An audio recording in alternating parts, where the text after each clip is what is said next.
Did you know there was a reality show in the Czech Republic called The Day of Board Games?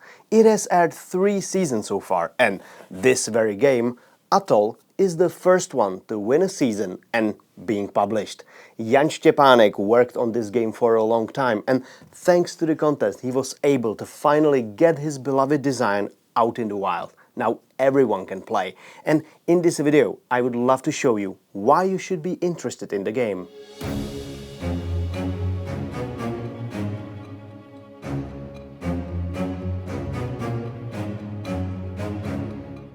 Atoll is a competitive game for 1 to 4 players that lasts about 90 minutes.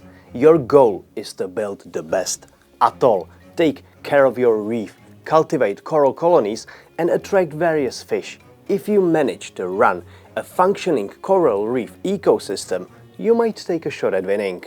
Speaking in game terminology, Atoll is a tableau builder and engine builder. Divided in 4 rounds, you will perform various actions to grow your reef, buy animals and of course, feed them.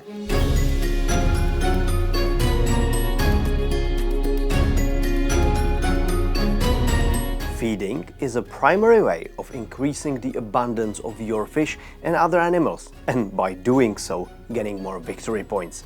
This is the system I love the most in the game. It shows you the balance of the whole ecosystem. Sure, some fish feed on plankton, while others hunt smaller fish. Can you support both, so one or the other do not go extinct? Sometimes it is even beneficial to keep reducing the population of a certain fish, so you can get more bonuses while growing it back.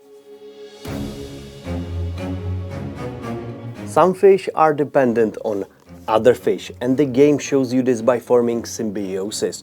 If one animal thrives, the other in the pair as well. If you take advantage of this, you can manage even bigger and healthier ecosystem with less resources. And speaking of resources, getting fish scales and plankton is fine, but to actually run the atoll, you need money. There is no denying that. And each round you must make a hard decision.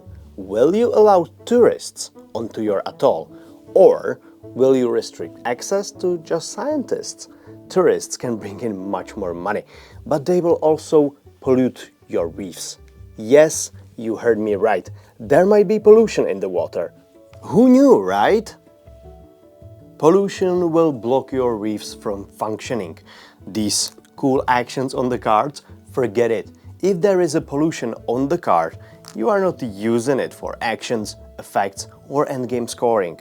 You can purify it, but it will take time and resources.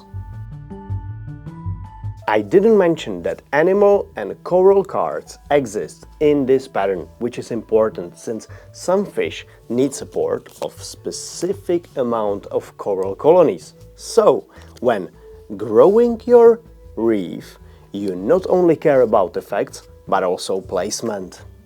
There are 2 advanced rules for more experienced players.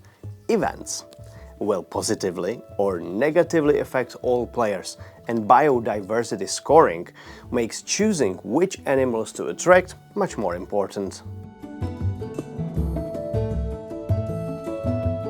And that is Atoll.